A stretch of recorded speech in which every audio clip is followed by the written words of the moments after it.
আসসালামু আলাইকুম ওয়া রাহমাতুল্লাহি ওয়া বারাকাতুহু। আজ এই ভিডিওর মধ্যে আলোচনা করব যে মানুষের মধ্যে অনেকেই আছে যারা আল্লাহ পাকের জিকির করে, কিন্তু সে জিকিরটা করছে প্রকৃতপক্ষে আল্লাহ পাকের আশেক হয়ে দিবানা হয়ে, নাকি সে ভণ্ডামি জিকির করছে। এটা বোঝার সবচাইতে সহজ কিছু উপায় রয়েছে। সেই উপায়গুলো আজকে এই ভিডিওর মধ্যে আলোচনা করব। তো চলেন ভিডিওটি আমরা শুরু করি। তো বর্তমান জামানায় আমরা দেখেছি জিকির নিয়ে অনেক হাসি তামাশা মানুষ করে, কারণ মানুষরা এমনভাবে জিকির করে যেটা হাসির পাত্রর যোগ্য হয়ে উঠে দাঁড়িয়েছে। তো মানুষ প্রকৃতপক্ষে আল্লাহর ধ্যানে জিকির করছে এটা বোঝার সহজ উপায় রয়েছে। প্রথমত কথা হলো, যদি কোনো মজলিসে আপনি দেখেন মানুষ জিকির করতে গিয়ে লাফালাফি করছে, তাহলে মনে করবেন তারা ভণ্ডামি জিকির করছে। এবং কোনো মানুষ যদি আল্লাহ পাকের দিবানা হয়ে জিকির করতে করতে সে যদি বেহুশ হয়ে যায়, এটা হতে পারে সে যদি হাক্কানিভাবে আল্লাহ পাকের উদ্দেশ্যে জিকির করে থাকে, তাহলে এমনটা হয়। কিন্তু সে প্রকৃতপক্ষে আল্লাহ দিবানা হয়ে জ্ঞান হারিয়ে ফেললো নাকি ভণ্ডামি করছে, এটা বুঝবেন কিভাবে?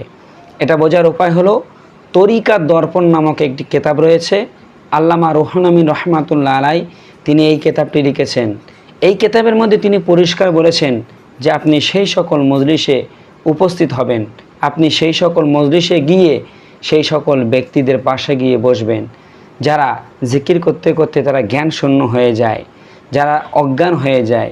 আপনি হাতে করে একটি সুচ নিয়ে যাবেন, নিয়ে তাদের পিছনে বা শরীরের কোনো জায়গায় সেই সুইটা ফোটাবেন।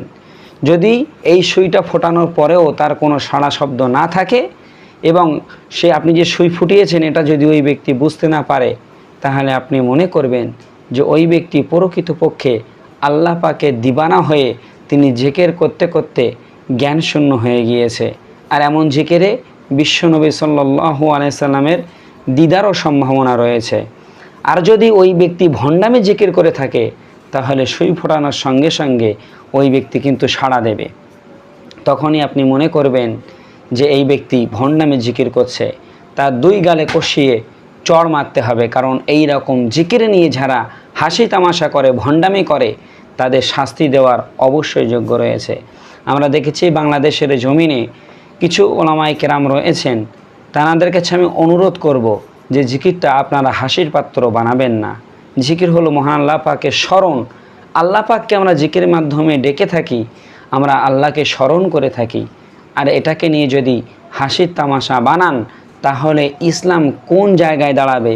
আপনি তো নিজেই একজন ইসলামের রক্ষক হিসাবে ইসলামের ভক্ষক হয়ে দাঁড়াবেন, কারণ আপনি ইসলামকে হাসির পাত্র করে তুলেছেন মানুষের কাছে। আপনি জিকির করতে করতে অস্বাভাবিক কোনো আওয়াজ করবেন না, শরীর নাড়াবেন না। জিকির করার নিয়ম হলো শরীর স্থির রেখে আস্তে আস্তে আপনি কলেমার জিকির করতে পারেন, আল্লাহ জিকির করতে পারেন, আল্লাহ আল্লাহ জিকির করতে পারেন। এইভাবে আপনি আল্লাহর স্মরণ করতে পারেন, আল্লাহ জিকির করতে পারেন নম্রতা, ভদ্রতা, বিনয়ের সহিত। তাহলে এই জিকিরেই প্রকৃত মহান আল্লাহ পাক রব্বুল আলামিনকে পাওয়া যাবে। আর যদি ভণ্ডামি জিকির করেন, জিকিরের নামে যদি আপনি হাসি তামাশা করেন, তাহলে আপনি জেনে রাখুন দুনিয়ায় আপনি হয়তো পার পেয়ে যাবেন। দুনিয়ায় আপনার ক্ষমতা থাকতে পারে, আপনার ভক্তবৃন্দ থাকতে পারে, এই জন্য হয়তো আপনি পার পেয়ে যাবেন। কিন্তু কাল হাসরের মহাময়দানে, কঠিন মহাময়দানে যেদিন কেউ কারোর হবে না, ওই দিন কিন্তু আপনার আল্লাহর সামনে দাঁড়িয়ে জবাবদিহি হতে হবে। আপনি কেন আমার আল্লাহর পবিত্র নামগুলোকে হাসির পাত্র বানিয়েছেন? এমনও এই সময় দেখা যায় যে কুদ্দুস হলো আল্লাহ পাক রব্বুল আলামিনের একটি নাম, কিন্তু মানুষ কার্টুন বানাচ্ছে কুদ্দুস নামের, মানে আল্লাহর নামের অবমাননা করছে। কিন্তু আমরা মুসলমান হয়েও সেই সকল জিনিসগুলো আমরা হাসির পাত্র হিসেবে নিচ্ছি। বরং এগুলো আমাদের প্রতিবাদ করা দরকার। সেখানে প্রতিবাদ না করে আমরা হাসির পাত্র হয়ে আমরা নিজেরাও এইগুলো দেখছি, এগুলোর উৎসাহিত করছি।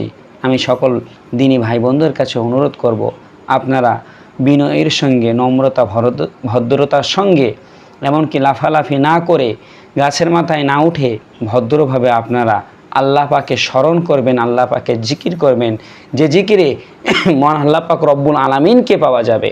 এইভাবে আপনারা আল্লাহ ধ্যানে জিকির করবেন। কবর জিকির করার সময় বেশি বেশি করে কবরের চিন্তা করবেন, যে কবরের বন্ধু তো কেউ হবে না একমাত্র আল্লাহ ছাড়া। এই রকম ধ্যান জ্ঞান নিয়ে আপনি যদি আল্লাহর স্মরণ করেন, অবশ্যই আপনি আল্লাহ পাককে পাবেন। তো এই ভিডিওর মধ্যে আমি অনেক কথা বলেছি, যদি কোনো ভুল ত্রুটি হয় আল্লাহর রাস্তায় আপনারা ক্ষমার নজরে তাকাবেন। আর আপনাদের কাছে অনুরোধ করব, যদি আমার এই চ্যানেলে নতুন হন অবশ্যই চ্যানেলটাকে সাবস্ক্রাইব করবেন। ইনশাল্লাহ অন্য কোনো দিন আপনাদের সঙ্গে আবার দেখা হবে। আল্লাহ হাফেজ।